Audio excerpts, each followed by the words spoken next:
Good morning and welcome to my YouTube channel. So this morning I decided to come back to Glenlednock but the opposite side and follow the Ardenoig road. And it's a single track road, so this morning I've probably walked 2 to 3 miles in already, but what I'm going to do is I'm going to walk back a mile and then follow the burn all the way up, because there's some absolutely cracking little spots, little waterfalls, some waterfalls behind trees. I found this old ruin, so what I'll do is I'll wander back and then I'll start taking photographs as I walk back up the burn, and then we'll see how far up the road we can actually get. It's still early in the morning. I was hoping the sun might have been up behind the mountains, but there's quite a lot of cloud in the sky. But that's okay, we'll make the most of it, and let's see where the journey takes us this morning.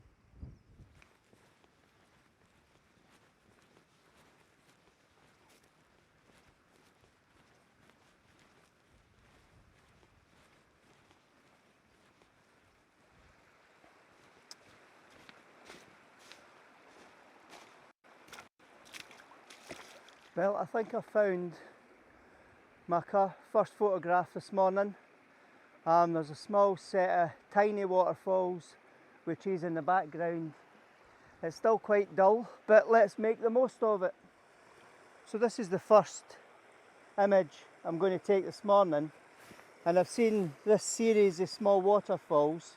I really like this waterfall here in the foreground, so what I've done is I've put a polarizer on just to take the glare away from the water. As I know it's dull, but there's still glare. And I've got these 3 trees on the right hand side sweeping backwards. There's a telegraph pole up there, but I'll take that out in post production. So the first shot I'm going to take is a wide shot.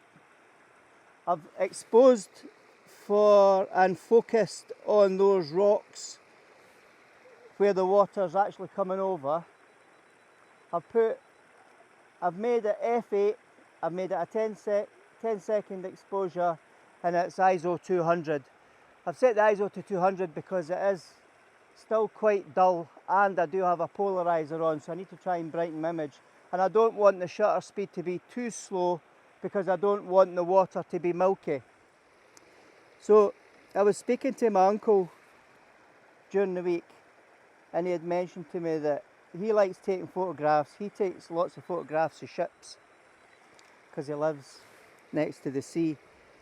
But he was saying a lot of stuff's gobbledygook. So the only recommendation I would have is stick your camera on auto if you're new to photography, and go out and start taking photographs and just practice. Then switch to either aperture priority or shutter speed priority or even manual, and then start playing about with adjustments, because it is pretty daunting at the beginning trying to understand what an aperture is and what the f-stops mean, your ISO and your shutter speeds, and how that exposure triangle all comes together eventually. But it does, you just need to persevere. So I'm just going to do my last shot, focus in on the background, and that's me taking my photo stacks. And then what I'll do is I'll show you these images now.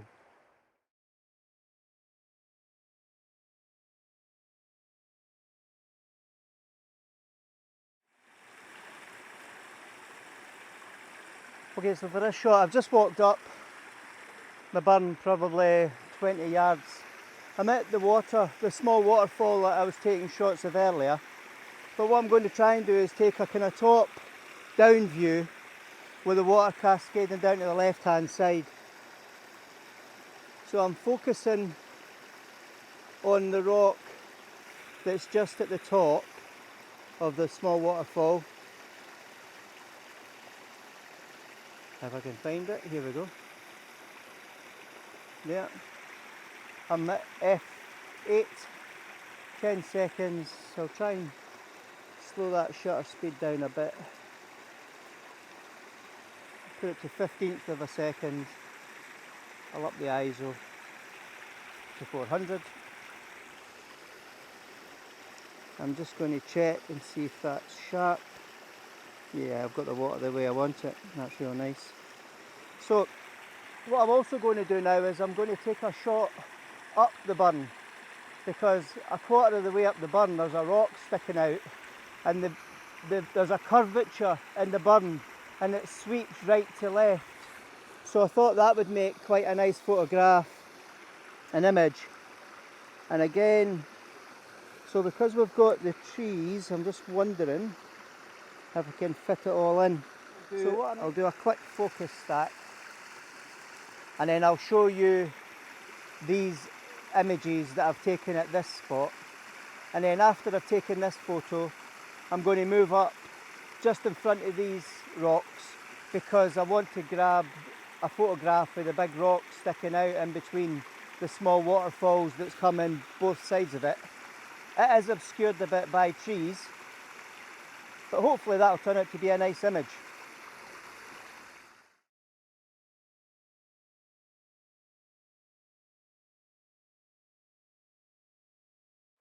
Okay, so I've moved another 20 yards up the burn. What I'm trying to do is I'm trying to see if there's a photograph here. I've focused in on these small waterfalls and I've isolated them, and I've taken an image of the small waterfalls. There's a small pool over there, so I might get closer up and take a shot of the smaller pool. But at the moment I'm focusing on the burn and how it's sweeping up to the right hand side. I've got a wide view that I'm just taking, so I've got a 1/4 of a second f8 and ISO 100. But what I'm going to do is I'm going to try and focus in on the rock that's up in the centre of the water, and then there is actually a couple of waterfalls that could give me a leading line right to left. So if I focus in on the centre of the image, there we go, take my shot, and then what we'll have is a small waterfall on the right hand side, and that should lead us up to the rock. Although, to be fair, that rock is still pretty obscured by the trees. But I can get under the trees. If I go another 20 yards up the river, I can get under the trees and then I can try and get that rock. But what I'll do is, I'm going to do a quick photo stack, and then I'll show you those final images now.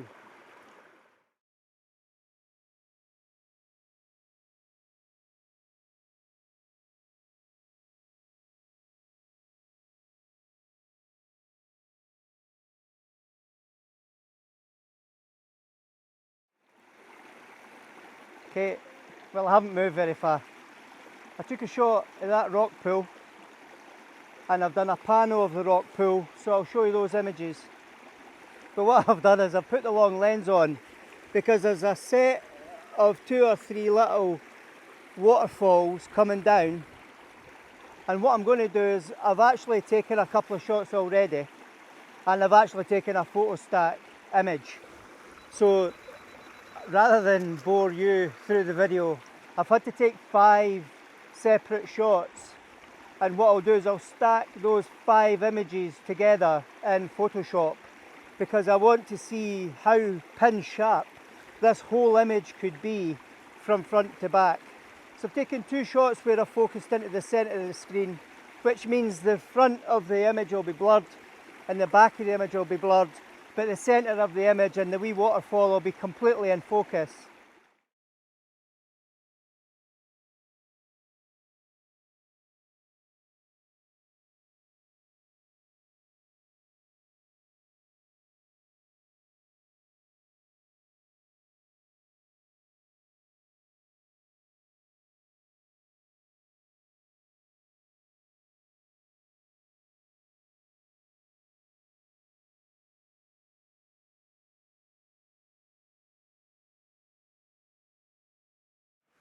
So I'm at the top beside the rock now.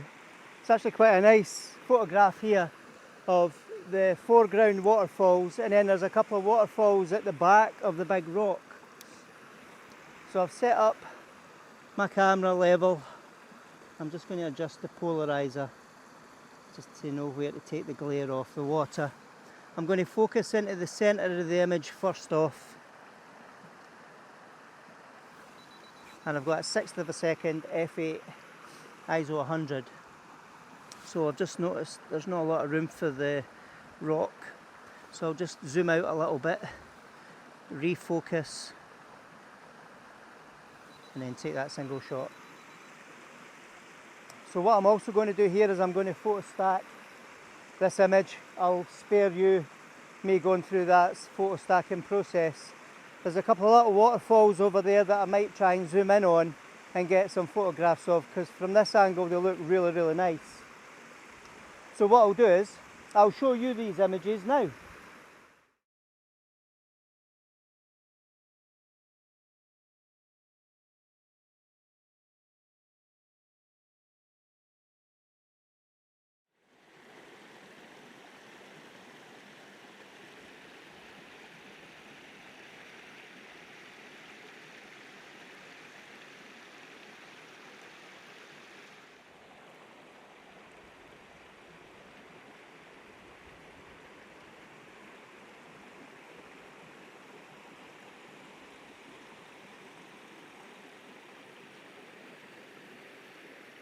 Okay, so I've come to the top of that section of the burn and I'm behind the big rock that I was photographing.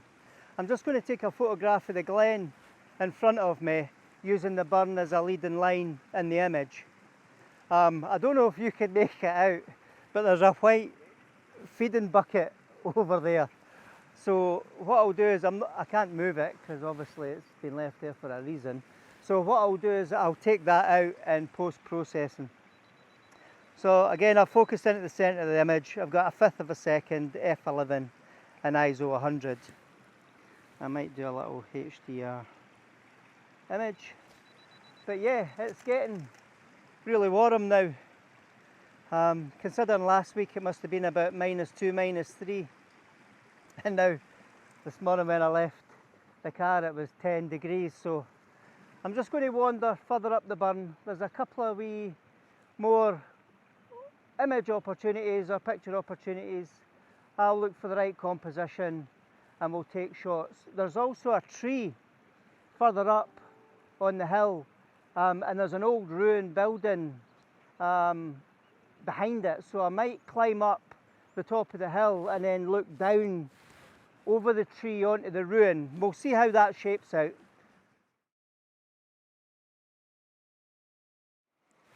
Right, I've seen quite a nice wee composition. So there's a rock in a little pool, there's a small waterfall, and then there's that old broken stump of a tree.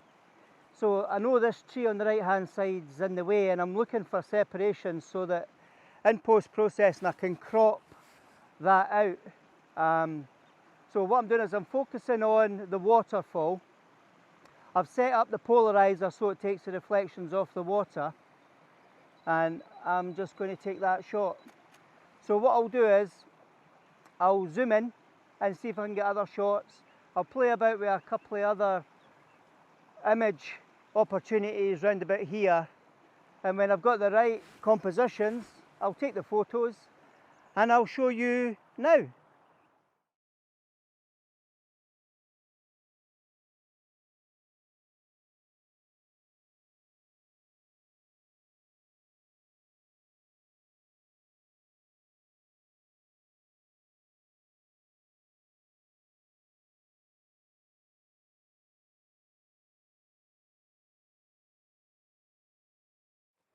Okay, so I've finally reached the top of the hill. This was the composition I was talking about earlier, where we've got this old tree that sweeps to the right hand side, and there's an old ruin down the bottom on the right, but there's also two other trees kind of framing the ruin. But what I was careful of doing is not having that tree overlapping with that tree on the left of the ruin. So I've set up this image so that I've got all the trees in the frame. I've got the road sweeping up from the right hand side and then snaking out the other end of the photograph. I've got the ruin, so I've focused on the tree, because that's my focal point. But when I checked my focal point and distance and sharpness, because I'm shooting at f11, the building's in focus as well. So what I'll do is I'll take this shot. I've had to speed up the shutter speed a bit, so I'm shooting at a 30th of a second, and the reason that is it's starting to get brighter and it's definitely getting warmer. So what I'm going to do now is I'm just going to zoom in a bit and I'll check my focal point. I'm still level.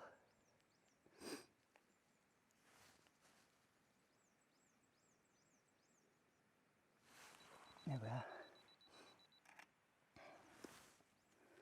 The sky's kind of blown out a bit, so if I do a quick HDR, I can then blend the sky back in post-processing. So what I'll do is I'll show you these images now, and then I'll wander down and see if there's any more images round about the ruined cottage.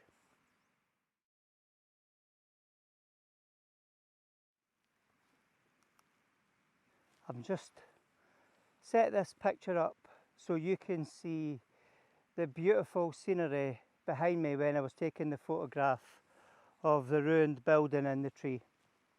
So I've climbed to the top of the hill behind the ruin and the tree.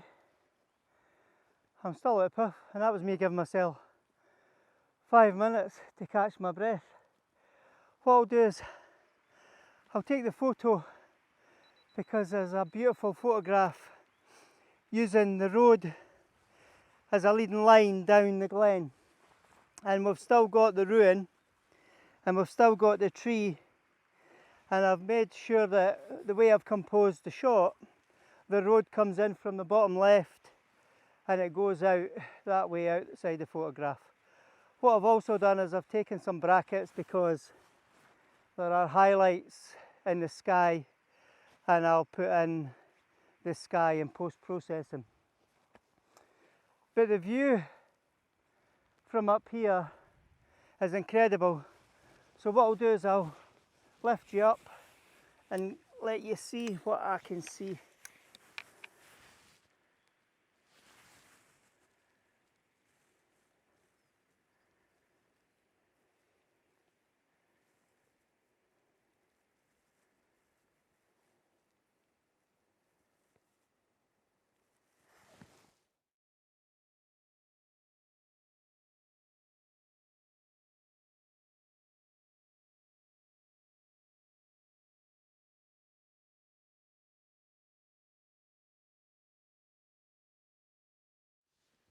Oh, well, that was fun this morning. Actually, I don't know how far I've actually walked this morning, but I've been out for 4.5 hours. The sun hasn't broken through the clouds, but it's really illuminating the backdrop of the clouds, and the effect it's got of the ripples of the cloud going back into the glen is absolutely amazing. So what I'm going to do is I'm just going to have a quick coffee and a breakfast bar before I head back to the car, and if there are any photo opportunities on the way back, I'll share them with you. But we've got a lot of material, so there's quite a bit of there's a lot of photographs to share with you this morning, and I'll have my coffee just now.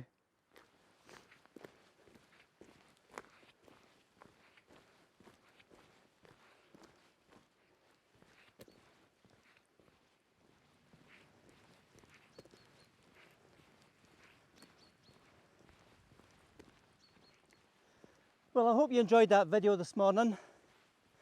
Thanks very much for joining me. If you liked it, please give it a thumbs up. If you haven't subscribed already, please select subscribe. And if you select the bell notification, that'll notify you when I release my next video. So thank you, and here's to the next video.